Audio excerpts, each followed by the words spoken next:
Hablábamos de fideicomisos y hay que hablar de dos partes de los fideicomisos.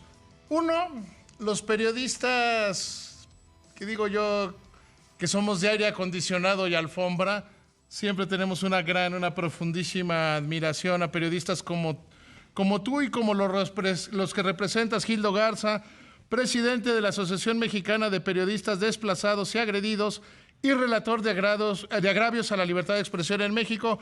Gildo, siempre con admiración te saludo. Tomarnos en cuenta e invitarnos a tu programa. Muchas gracias. Y tengo también a Gerardo Maldonado, secretario tesorero del sindicato del CIDE. Gerardo, gusto en saludarte. ¿Qué tal? Buenas noches, David. Quien quiera empezar, ¿cómo se ve este tema de la cancelación de fondos y fideicomisos? Si quieres, empieza tú, Gerardo. Mi sentimiento hoy es estar enojado y bastante preocupado por la decisión que se tomó hoy en el Congreso de acabar con 109 fideicomisos de distintas áreas. Preocupado porque nos deja en una situación de bastante incertidumbre a los distintos colectivos, sectores sociales y grupos que están apoyados por estos fideicomisos, y enojado porque se ha hecho una labor, yo creo que bastante precisa, para informar tanto al gobierno federal como a los legisladores sobre la importancia de estos fideicomisos, y sobre todo para darles información que a lo mejor ellos no conocían, porque había muchas mentiras asociadas con los argumentos de por qué acabar con ellos. Gildo, ¿cuál es tu impresión de salida? Pues hermano, pues nada más decirte que el presidente nuevamente acciona una tola en la sien de todas las víctimas de México. Desaparecer estos decomisos, pues bueno, nos afecta a más de 9.500 víctimas, entre beneficiarios de la Comisión Ejecutiva de Atención a Víctimas y del Mecanismo de Protección a Periodistas, que bueno, pues es vital este fideicomiso para mantener la protección, para mantener la esperanza de algunos compañeros que bueno, pues muy apagados y su mucha esperanza, pues es un botón o un radio de tecnología que la cual paga el fideicomiso. A ver, déjenme plantearles la siguiente pregunta, y si quieres empieza tú, Gerardo.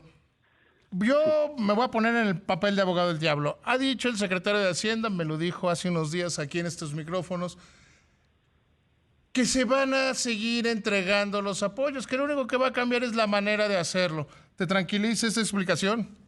No, en absoluto, para nada me tranquiliza, porque en realidad eso significa por lo menos dos cosas que preocupan mucho.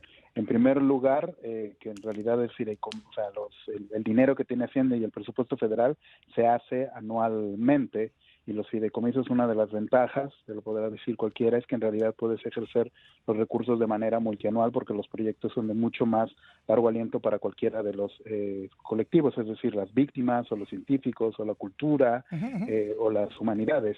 Y la otra es que en realidad no hay claridad sobre en realidad a dónde van a ir estos dineros, es decir, el dictamen que se aprobó no dice con claridad de dónde van a venir, porque por un lado decían que iban a ir a salud, que en realidad se van a administrar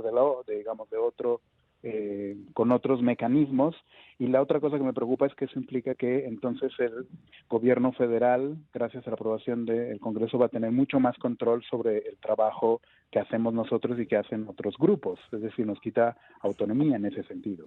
Mira, yo estoy totalmente de acuerdo contigo, pero me toca preguntar. Yo creo que es mucho más eficiente desde el punto de vista de administración tener cada cosa en un sobre. Eso es cierto. Y desde el punto de vista político, si le caes, ahorita lo decía, si el director de cine no le cae bien, pues dice, sí te vamos a dar dinero, pero fórmate hasta lo último de la cola. Si en tu caso el CIDE hace algo que no le gusta al presidente, muy bien, sí les vamos a dar dinero, pero espérense, pero vengan y rueguen suficiente.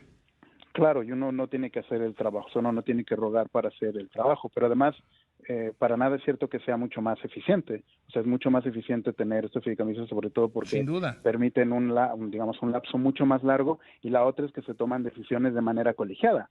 Es decir, cómo ingresa el dinero a los fideicomisos y cómo se distribuyen también se hace de manera colegiada. Y la otra es poco, en realidad, eficiente en términos de que implica mucho gasto para el gobierno, porque en el caso, por ejemplo, de los fideicomisos de ciencia y tecnología, por lo menos los que administran los centros públicos de investigación, son recursos autogenerados, es decir, ni siquiera es dinero del gobierno. Es decir, implica mucho más carga si lo quieren administrar ellos para el gobierno y nos dejan a nosotros con poca posibilidad de generar nuestros propios recursos y no cargárselo al gobierno.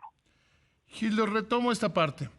Dice el gobierno que no se preocupen, ha dicho el presidente una y otra vez que se van a seguir dando los apoyos, que ni siquiera se van a dar cuenta de que cambió, de qué bolsas salen. ¿Te tranquiliza eso?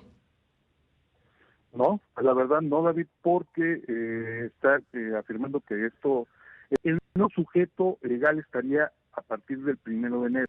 Pero ¿qué va a pasar a partir de la extinción? Sabemos perfectamente que hay un cierre de caja en el cual ni alimentación ni medidas vamos a tener. El presidente y, bueno, los diputados nos deben a ver la cara, porque pues realmente sabemos perfectamente cómo funciona un fideicomiso. Aquí no hay una situación de que no se les va a acabar la medida.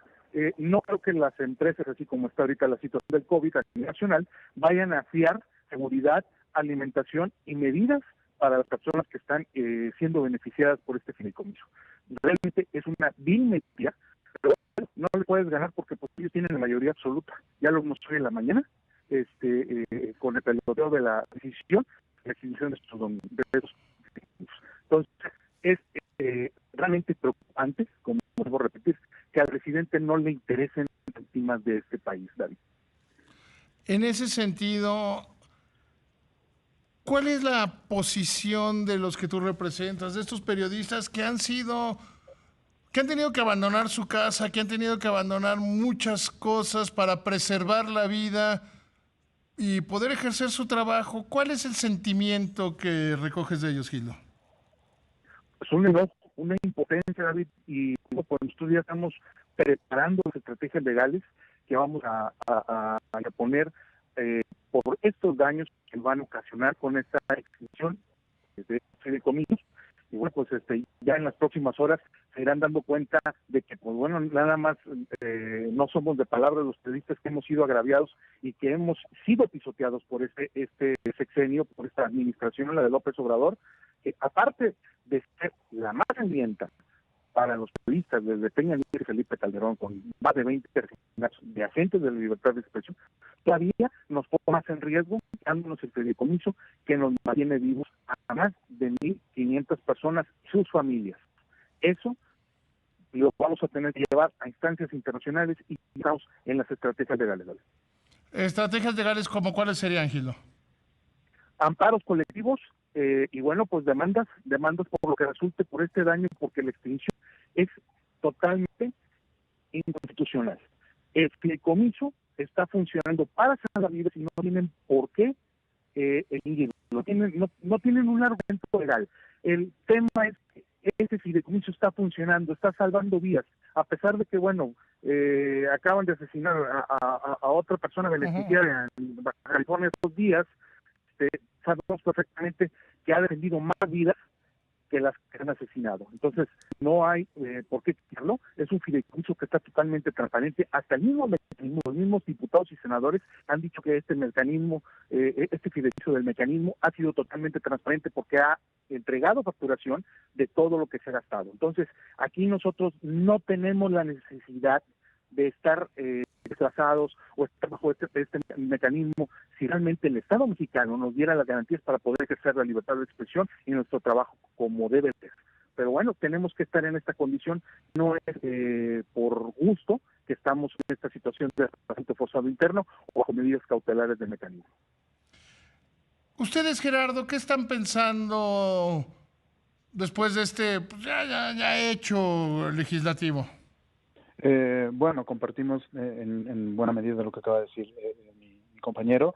Además, nosotros somos todavía creyentes en que los mecanismos democráticos pueden funcionar. Es decir, si bien esta fue una decisión del gobierno federal, avalada por el Congreso, por lo menos en la Cámara de Diputados.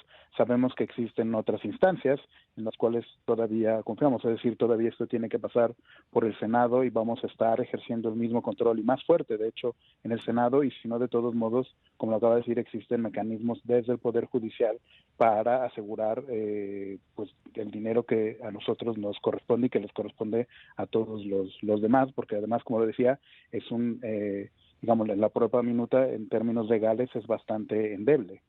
Claro. Les pregunto, ¿qué futuro vislumbran tanto para el CIDE, tú, Gerardo, y tú, Gildo, para los periodistas agraviados después de esto? ¿Qué 2021 ven? Pues en el CIDE mucho más difícil, pero seguiremos sin duda trabajando, es decir, tendremos que estar investigando con lo poco que podemos hacer, o sea, en términos de dinero, seguiremos dando nuestras clases como siempre lo hemos dado desde hace décadas, y a la par tener que estar peleando contra el gobierno y contra el Congreso cuando no están actuando de manera razonable. Gildo. Yo sí lo veo difícil. Yo comparto también algunos puntos del compañero del CIDE. Sin embargo, nosotros en esta situación sí hacemos llamado a la sociedad civil para que nos unamos todos y empecemos a llevar a instancias tanto judiciales como internacionales este tema. Los fideicomisos están siendo extendidos para tapar otros ojos. Este dinero es un dinero que viene de otros países, de particulares, y está destinado a las víctimas, que está destinado a la ciencia, que está destinado a la salud. No puede el presidente tapar uno o tapar otro para ir a tapar otro, para sus obras de renombre. Nosotros nos estamos viendo, aunque se escuche crudo, ya como los niños que no tienen tratamiento para sus quimioterapias. Ya estamos viendo nosotros que el presidente quiere aniquilar todo lo que es libertad de expresión, defensa de derechos humanos a nivel nacional. Entonces, no nos vamos a dejar. Esa es la postura de las víctimas que estoy representando. Gildo, te agradezco muchísimo. Gerardo, te agradezco muchísimo. Su voz ya fue escuchada.